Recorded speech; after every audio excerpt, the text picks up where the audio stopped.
پھر ایک بھائی نے سوال پوچھا کہ 4 رکعت فرض نماز میں قعدہ اولا میں عبدہ و رسولہ کے بعد کتنی مقدار پڑھی جائے تو سجدہ سہو واجب ہو جاتا ہے؟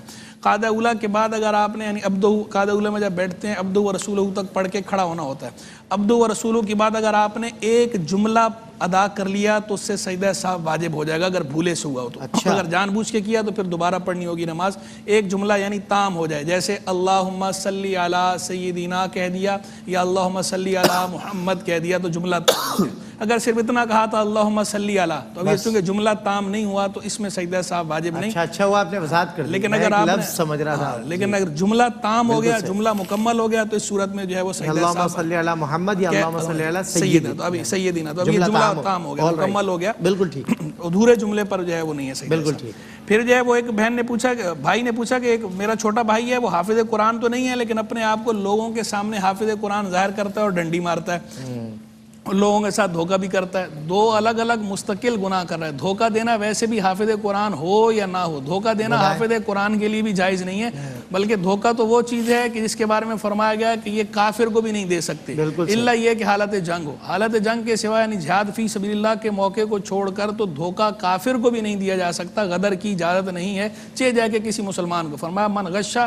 فلیس منا، جو دھوکہ دے، من غشنا جو ہمیں دھوکہ دے یا کسی بھی مسلمان کو دھوکہ دے، فلیس منا وہ ہم میں سے نہیں ہے. دھوکہ دینا بھی جائز نہیں. اور یہ جو اپنے آپ کو حافظ قرآن ظاہر کرنا یہ بھی جرم ہے اور بہت بڑا جرم ہے کہ آپ قرآن کے نام پر جھوٹ بول رہے ہیں. اللہ تبارک و تعالیٰ سے ڈریں اور توبہ کریں. پھر جو ایک بہن نے پوچھا کہ وتر کی تیسری رکعت میں قنوت میں ہاتھ اٹھا کے جو دعا قنوت مانگی جاتی ہے تو جب ہم سورہ فاتحہ پڑھ لیتے ہیں تو اب دعا کی کیا ضرورت ہے، کیوں پڑھی جا رہی ہے؟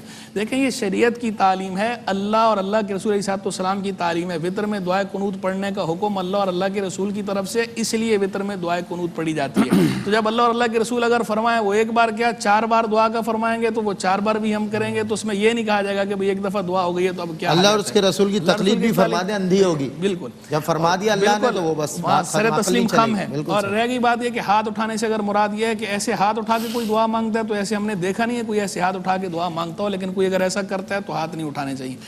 وہ ہاتھ کانوں تک ضرور اٹھائے جائیں گے، تکبیر کہی جائے گی، اس کے بعد جو دعا ہے وہ ہاتھ باندھ کے ہی پڑھی جائے گی.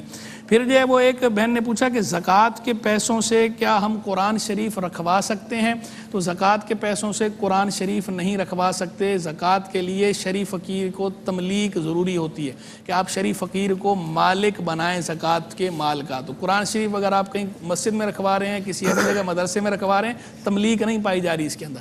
ہاں یہ ہو سکتا ہے کہ آپ کسی شریف فقیر کو جو ہے اس کا مالک بنا دیں تو ایسی صورت میں اتنی زکوٰۃ ادا ہو جائے گی جتنی اس کی قیمت. اب صاحب یہ بھی ارشاد فرمائیے گا جب کوئی مکہ جاتا ہے تو لوگ اس کو کہتے ہیں کہ جب میرے پیسے لے لیں قرآن شریف رکھ دیجئے گا وہاں پر، تو اس سے بدر جہاں بہتر یہ نہیں تھا کہ پڑھتے قرآن؟ اس سے ہاں بالکل خود پڑھیں، اور اس سے بہتر ہے کہ وہاں قرآن شریف رکھوانے کی بجائے آپ ان کو وہاں خرچ کرنے کے لیے دے دیں کہ وہاں پر خرچ کریں، جو مستحقین ہیں ان کو دے دیں. یہ کیا اچھی بات ہے. ایک بہن نے سوال پوچھا کہ چھوٹا بچہ فوت ہو جائے تو کیا ماں باپ کی جو ہے وہ شفاعت کرے گا کہ حدیث میں ایسا کچھ ہے؟ حدیث کے اندر بشارتیں مختلف وارد ہوئی ہیں. ایک بشارت یہ ہے کہ جہنم کی راہ میں سب سے بڑی جو رکاوٹ ہے وہ یہی چھوٹا بچہ جو فوت شدہ ہو.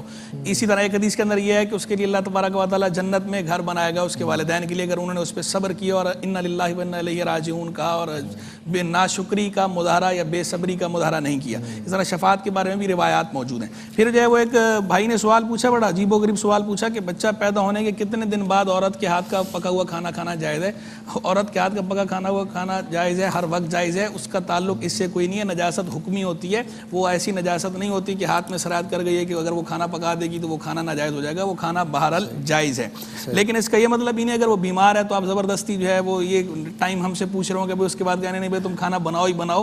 اگر وہ بیمار ہے تو اس کی بیماری کا بھی بہرحال خیال کرنا چاہیے. پھر جو ہے وہ ایک بہن نے پوچھا کہ کمرے میں میاں کی تصویر لگی ہوئی ہے مگر نماز تو ہم دوسرے کمرے میں پڑھتے ہیں تو تصویریں لگانے کی اجازت نہیں ہے. شرعاً اس طرح زیرو کی تصویر نہیں لگانی چاہیے. کمرے میں اگر میاں کی تصویر لگی ہوئی ہے تو نہ لگائیں. باقی یہ اچھا کرتی ہیں کہ نماز دوسرے کمرے میں پڑھتی ہیں. پھر پوچھا کہ شکرانے کے نوافل کا کوئی مخصوص ٹائم ہے؟ شکرانے کے نوافل کا کوئی مخصوص ٹائم یعنی جو مکروہ اوقات ہیں ان کو چھوڑا جائے گا. مکروہ اوقات کے سوا کسی بھی وقت میں شکرانے کے نوافل پڑھے جا سکتے ہیں. مریض ہوں، رمضان میں 2-3 قرآن ختم کرتی تھی، اس دفعہ بیماری کی وجہ سے نہیں کر پائی، کوئی گناہ ہے؟ کوئی گناہ نہیں ہے، بیماری کی وجہ سے نہیں کر پائیں، کوئی مسئلہ نہیں ہے. فجر کی سنت اور فرض کے درمیان 41 بار سورہ فاتحہ پڑھ کے دعا مانگ سکتے ہیں، اس میں کوئی حرج نہیں.